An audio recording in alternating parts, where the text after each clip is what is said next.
नमस्कार, आदाब, सत श्री अकाल। न्यूज IBN 2020 में आपका स्वागत है। सच कभी छुपता नहीं, IBN कभी रुकता नहीं। मैं सरवर खान सरीवाला आपको दिन भर की खबरों से रूबरू।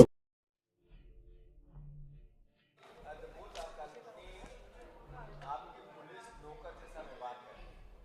भूपेंद्र सिंह जी के सामने वहाँ की पुलिस, वहाँ का TI, वहाँ का SP नाक रगड़ता है, फिर दूसरे 1 घंटे में दूसरे मंत्री के यहाँ नाक रगड़ता हुआ जाता है, फिर तीसरे BJP के विधायक के यहाँ नाक रगड़ता हुआ जाता है। ये नाक रगड़ती हुई पुलिस नहीं चाहिए। जो कानून की सेवा करे, न्याय करे, वैसी पुलिस चाहिए। मोहन यादव जी जागो और न्याय करो। कि अगर हमारे DNA पे उनको सवाल उठाने हैं तो गूगल वही देख ले कि सबसे झूठा नेता कौन है, तो शिवराज जी निकलेंगे। इसीलिए तो मैंने झूठ की इतनी बड़ी इबारत लिखी कि उनने DNA झूठा बताया था। ये बात क्यों कहनी पड़ी? अगर शिवराज जी ये कहते हैं कि हमारा DNA झूठा है, तो फिर गूगल ये कहता है कि शिवराज जी से बड़ा कोई झूठा नहीं है, ग्रुप ये कहता है कि शिवराज जी से बड़ा कोई झूठा नहीं है। फिर अगर उनकी घोषणाओं का आकलन करें 20 साल की, तो उनकी घोषणाएं 98% झूठी, तो कौन झूठा? शिवराज जी तय करें।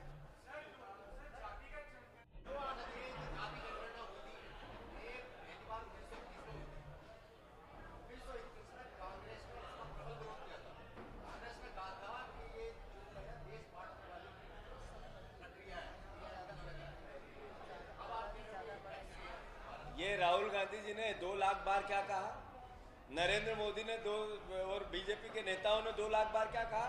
हमने जो आज विजन दिया वो आज की आवश्यकता के अनुसार दिया।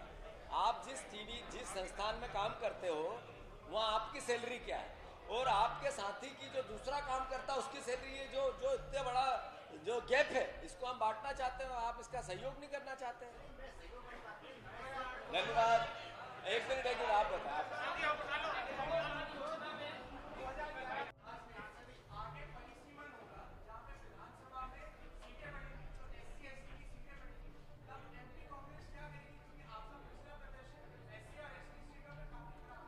ये जो जातिगत जनगणना का भाव है, ये लड़ाई है गरीब के पहचान के साथ आर्थिक सर्वे की, और आर्थिक सर्वे के बाद देश का नीतियां और खजाना उस गरीब के लिए बने इसकी। तो मोटे तौर पे राजनीतिक लाभ हानि की लड़ाई नहीं है, हमें वोट मिल जाए इसकी लड़ाई नहीं है। कांग्रेस पार्टी इस देश के आज़ादी में 70-60 साल तक अपने सारा योगदान हमारे महापुरुषों ने दिया।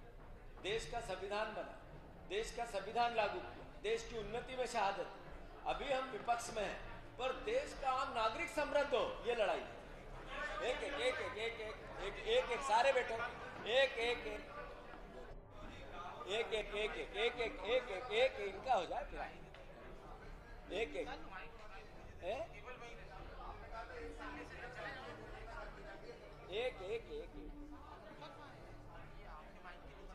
हाँ, नहीं, ये हमारी तो संगठन की पाइपलाइन बननी थी। मैंने पूरा विजन कई बार दिया है कि हमने पंचायत कांग्रेस कमेटी, हमारा अधिवेशन, वो हमारी भूमिका बनेगी। उसके बाद 1 साल के अंदर इसको चालू। मेरा भाषण कहाँ थे? 14 तारीख का है, जहाँ बाबा साहब अम्बेडकर की जन्मस्थली है, उसका है। तो चूंकि सरकार करा रही है, जब भी तो हम यहाँ भोपाल में उसके आगे की लड़ाई की शुरुआत करेंगे। आप बताओ।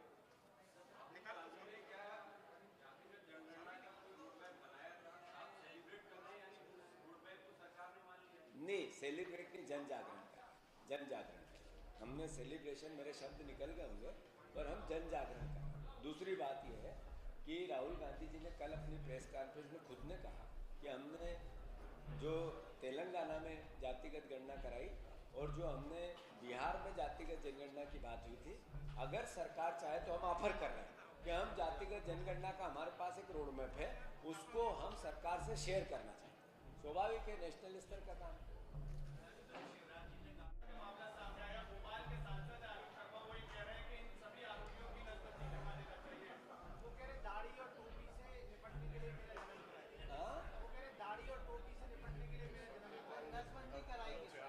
मेरा निवेदन ये है कि जो भोपाल की घटना है वो निंदनीय है, और जो आरोपी है उनको कड़ी सजा मिलना चाहिए। आलोक शर्मा जी से मेरा आग्रह है कि जहाँ पर ये केस हो रहा था, वो होटल, वो ढाबा, वो रेस्टोरेंट क्या है मैंने नहीं देखा। अभी इतनी बड़ी घटना के बाद उसको ध्वस्त क्यों नहीं किया गया? आप सांसद हो, या सर्कस में काम करने वाले व्यक्ति, आप इसी में है ना आपका धर्म हुआ। वो जिस घटना हुई वो रेस्टोरेंट क्यों नहीं तोड़ा भाई, सब तोड़ते हो जगह जगह आप तो। फिर दूसरी बात, आलोक शर्मा जी थोड़े खड़े हो जाओ, ऑफिस से बाहर आओ और थोड़ी बुद्धि कांग्रेस बीजेपी की थोड़ी रोक दो, विपक्ष और पक्ष की रोक दो। फिर उसकी रेस्टोरेंट की लीज किसने कराई, किसकी रिकमेंड, जरा चेक कर लो। आप ही की पार्टी के विधायक और मंत्री निकलेंगे, वहीं ये सब हो रहा था। तो दोषी तो आप हो, आपकी सरकार है, आपके नेता है। तो इस तरीके से जो क्राइम है, किसी ने किया हो सजा मिले, ये क्या बात हुई? इस तरह की बात पहले आप काम जिम्मेवारी बीजेपी के पास।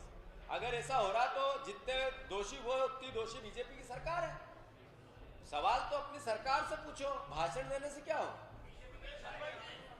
एक सबसे महत्वपूर्ण है जो शिवराज जी ने पाप किया और उसके लिए अगर एकमात्र कोई दोषी है, मेरे मध्य प्रदेश के ओबीसी के भाइयों, 27% आरक्षण जो कमलनाथ जी की सरकार ने दिया था, उसको भारतीय जनता पार्टी की शिवराज सिंह जी चौहान ने वकील लगा के करोड़ों रुपए फीस देके गुमराह करके आप लोगों को और हम लोगों को वो आरक्षण रोका है और आज भी रुका हुआ।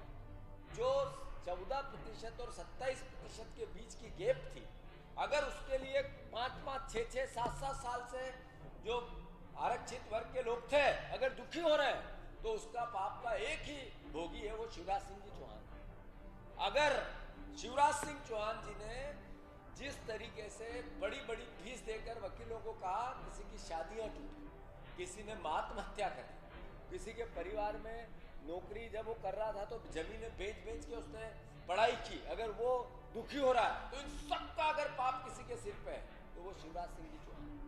ये मोहन यादव जी तो गिनती में ही नहीं, ये तो मुख्यमंत्री अब कब तक रहेंगे, ये प्रदेश सैयस में आ गया। इनको तो दिन भर सुबह से शाम तक जितने माफिया हैं, जितने अलग अलग तरह के हो, चाहे भू माफिया हो, चाहे राशन माफिया हो, चाहे शराब माफिया हो, ये सारे घेरे रहते हैं।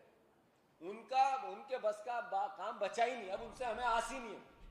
वो तो थोड़े दिन मुझे लगता है 2-1 साल रह जाए तो ही भाग्य है, आखिरी में इनके नेतृत्व में कोई चुनाव ना होने वाला नहीं। हालात ये हो चुके हैं। तो मैं मानता हूं फिर से कि शिवराज सिंह जी इतने दिन से यहाँ मुख्यमंत्री थे, उन्होंने प्रेस कॉन्फ्रेंस करके जैसे वक्तव्य दिए उसकी हम निंदा करते हैं और राहुल गांधी जी को धन्यवाद देते हैं कि जातिगत जनगणना को लेकर आपने जिस तरीके का विजन दिया देश को और देश जिस तरीके से आगे बढ़ा, इसको मध्य प्रदेश सेलिब्रेट करेगा। मध्य प्रदेश सेलिब्रेट करेगा। और मध्य प्रदेश के परिवार के लोग, हमने जैसे आज ये प्रेस कॉन्फ्रेंस चालू की, ऐसे हर जिले में 3 तारीख, 1 तारीख, वो 2 और 3 दिन तक लगातार पूरे जिलावार हम इसकी प्रेस कॉन्फ्रेंसेस लेंगे। फिर और अपनी जातिगत जनगणना को लेकर राहुल गांधी जी के विजन को पूरे प्रदेश में बताएंगे। फिर सभी जिलों में 3 मई से 10 मई तक जो हमारा संविधान का अभियान था, उसके साथ सम्मिलित होकर जातिगत जनगणना, जन जागरण और कांग्रेस पार्टी का इसमें विजन, राहुल गांधी का विजन, इसको सम्मानित करके, दोनों को एकरूप करके हम 3 तारीख से 10 तारीख तक सारे जिलों में बड़ी रैलियां करें और उन रैलियों में सभी सीनियर नेताओं की एक की भागीदारी बने, उनकी ड्यूटियां लगाएं। सब सीनियर, दिग्विजय सिंह जी, कमलनाथ जी से लेके नीचे तक सभी जिलों में 8 मई से 10 मई, 3 मई से 10 मई तक हम रैलियां जिलों में करें। फिर जैसा मैंने कहा 11 मई से 17 मई तक हर विधानसभा में संविधान और जातिगत जनगणना की बात करें, संविधान और जातिगत जनगणना की हर विधानसभा में। और फिर 20 मई से 30 मई 10 दिन का घर घर, हर कार्यकर्ता हर घर जातिगत जनगणना और संविधान की रक्षा की शपथ के साथ पहुंचेगा। ये मध्य प्रदेश कांग्रेस पार्टी ने निर्णय लिया है। साथ ही अंतिम राहुल गांधी जी को निमंत्रण करके जून में एक बहुत बड़ा आयोजन भोपाल में जातिगत जनगणना के संकल्प के साथ जो आगे की लड़ाई है, इसके बाद की लड़ाई कि सरकार जातिगत जनगणना कराएगी तो जिस व्यक्ति की गणना हुई जिस गरीब की गणना हुई उसकी लड़ाई चालू करेंगे और उसको जून में जब भी राहुल जी हमें समय देंगे उनके नेतृत्व में करेंगे। मैं फिर से आप सबको धन्यवाद देता हूं, साधुवाद देता हूं और आग्रह करता हूं कि बीजेपी जब राहुल गांधी जी के खिलाफ सोशल मीडिया कैंपेनिंग में अरबों रुपए खर्च करती है तो जो हम लोग परिवार के लोग हैं उनका साथ देते हैं अगर, तो उनको तो पैसे से काम करना है, आप लोगों को कुछ नहीं मिलता, फिर भी आप क्रिटिसिज्म करते हैं। लड़ाई राहुल गांधी आपकी लड़ते हैं, तो कृपया करके आपकी लड़ाई में आप सब साथ दो। धन्यवाद। उससे पहले नहीं की थी।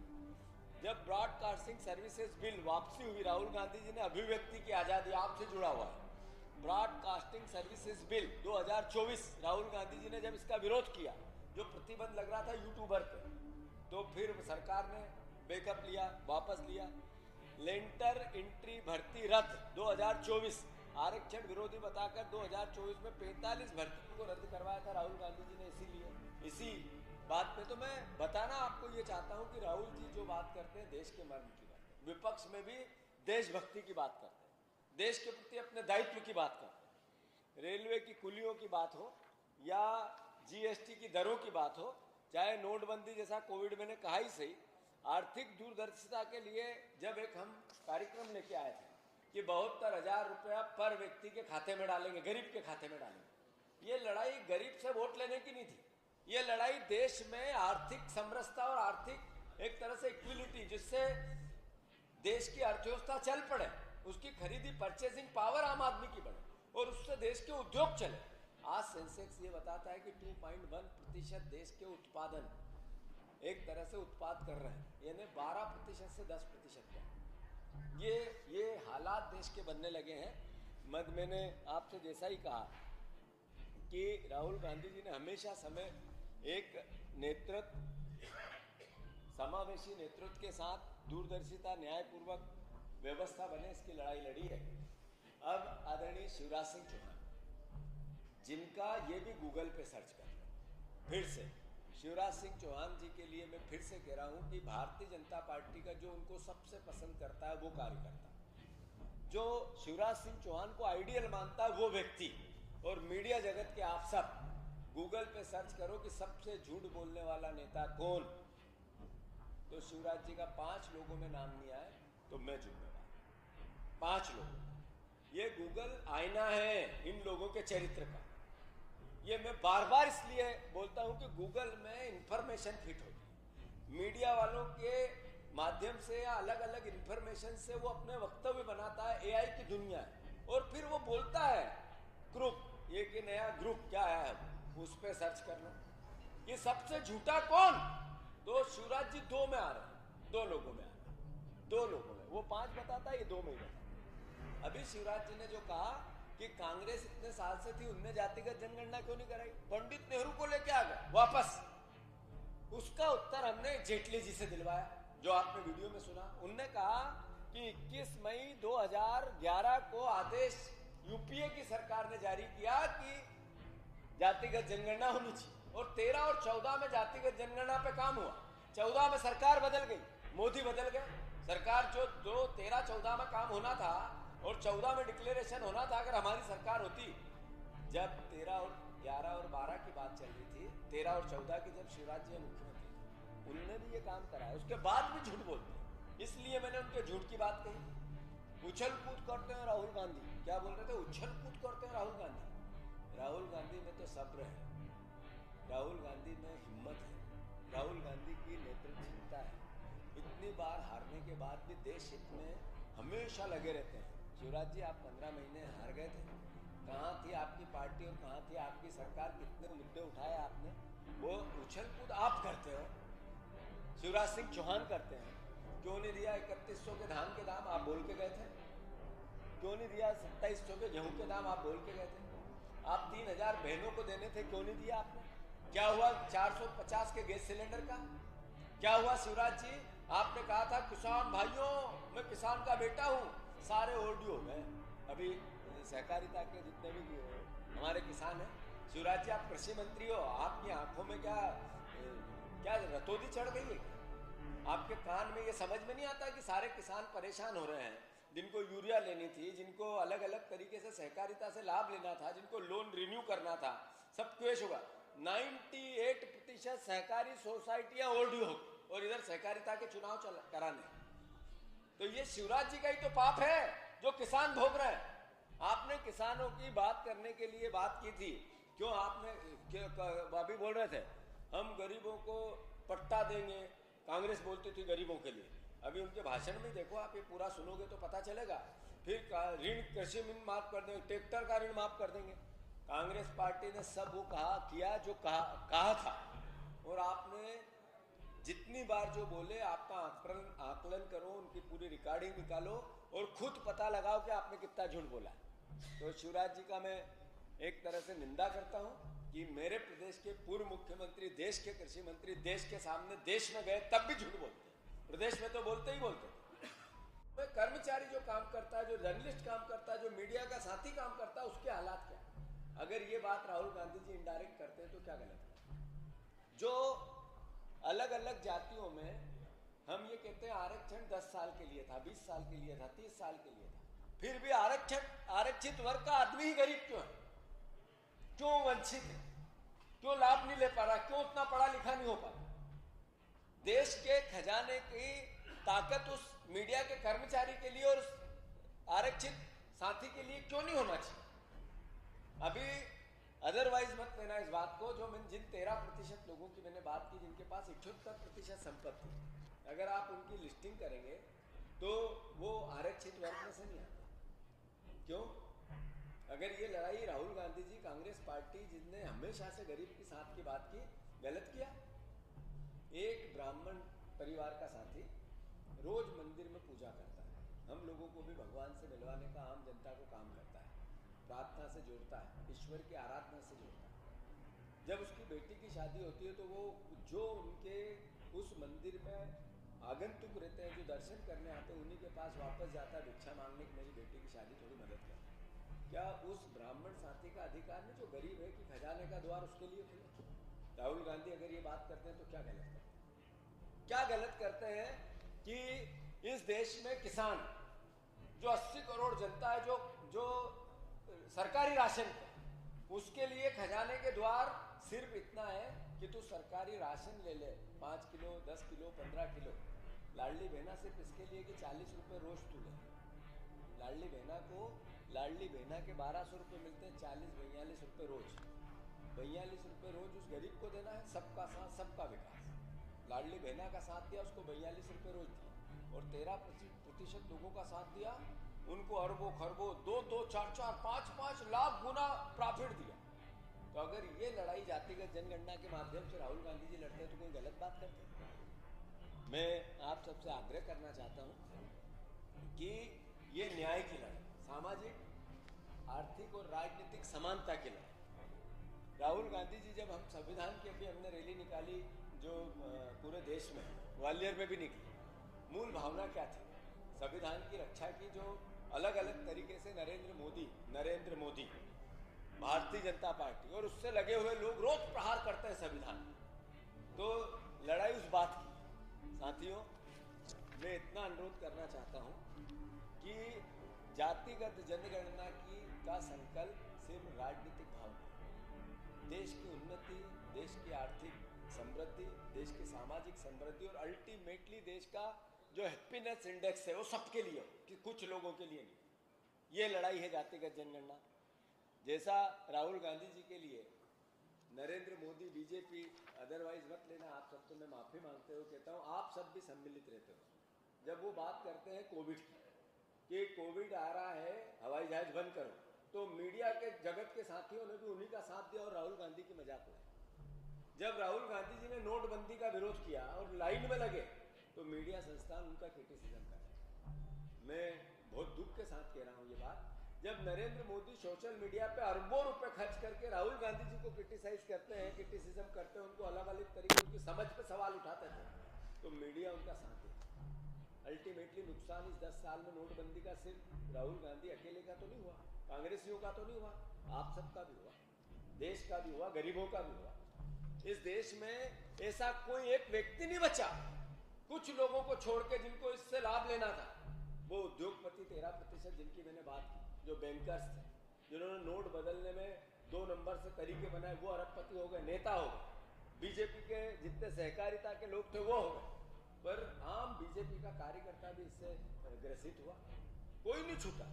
तो राहुल गांधी जी ने जब जब जो बोला, उनका जब क्रिटिसिज्म चालू किया सरकार ने, बीजेपी ने, विपक्ष ने, उसका दायित्व है, वो करेगी। वो क्यों मानेगी कि राहुल गांधी सही, पर जब मीडिया उनका साथ देती है तो नेचुरल है, स्वाभाविक है, हमारे मन में सवाल आता है कि लोकतंत्र का जो चौथा स्तंभ है वो निष्पक्ष क्यों नहीं होना चाहिए। और मैं अनुरोध करना चाहता हूँ आप सबसे कि ये केवल 2 किस्से मैंने राहुल जी के सुनाए आपको, कि जब राहुल गांधी जी ने सवाल खड़े किए, ऐसे 2 ही नहीं थे। राहुल गांधी जी के कहने के बाद नरेंद्र मोदी जी ने कितने फैसले बदले। मैं इस बात को मुझे करते हुए बड़ा फख्र महसूस होता है कि मेरा नेता राहुल गांधी है, कांग्रेस के नेता राहुल गांधी है, देश के नेता राहुल गांधी, देश के युवाओं के नेता राहुल गांधी है, किसानों के नेता राहुल गांधी। एक बात नहीं मानी नरेंद्र मोदी ने, ऐसा नहीं है कि केवल नोटबंदी पे उनका चेहरा साफ हुआ, उनका कोविड में अरबों लोग मर गए, थूक दिया किसी ने, फल है उसको चाट चाट के दे रहे हैं। इसमें कौन लोग थे ये अफवाहें फैलाने? उन्हीं जो अफवाहें फैलाने में लोग थे, उनके परिवारजन भी मौत के घाट उतर गए। यही तो लोग थे जो नफरत फैला रहे थे, उन्हीं के खिलाफ तो राहुल गांधी लड़ रहे थे। मेरा आपसे आग्रह है कि 4 काले कानून राहुल गांधी दृढ़ता से लड़े, नरेंद्र मोदी बेकअप हुए, देश से माफी मांगी। अग्निवीर योजना राहुल गांधी ने लगातार कहा कि देश के हित में नहीं है। जब नरेंद्र मोदी 3 जुलाई 2024 लोकसभा में राहुल गांधी ने मांग की, 4 जुलाई को सरकार ने शहीदों को, अग्निवीरों को पेंशन चाहिए, उससे पहले नहीं की। जब ब्रॉडकास्टिंग सर्विसेज बिल वापसी हुई, राहुल गांधी जी ने अभिव्यक्ति की आज़ादी, आपसे जुड़ा हुआ है, broadcasting services bill 2024, Rahul Gandhi ji ने जब इसका विरोध किया, जो प्रतिबंध लग रहा था यूट्यूबर पे, तो फिर सरकार ने बैकअप लिया, वापस लिया। लेंटर एंट्री भर्ती रद्द 2024, आरक्षण विरोधी बताकर 2024 में 45 भर्तियों को रद्द करवाया था राहुल गांधी जी ने, इसीलिए इसी बात पे। तो मैं बताना आपको ये चाहता हूँ कि राहुल जी जो बात करते हैं देश के मर्म की, विपक्ष में भी देशभक्ति की बात करें, देश के प्रति अपने दायित्व की बात करें। रेलवे की कुलियों की बात हो या जीएसटी की दरों की बात हो, चाहे नोटबंदी जैसा कोविड मैंने कहा ही सही, आर्थिक दूरदर्शिता के लिए जब एक हम कार्यक्रम लेके आए थे कि 72,000 रुपया पर व्यक्ति के खाते में डालेंगे, गरीब के खाते में। हमारे चैनल को शेयर, लाइक और सब्सक्राइब करना ना भूलें। बेल आइकन दबाएं, हमारे चैनल को सब्सक्राइब करें और लाइक करें।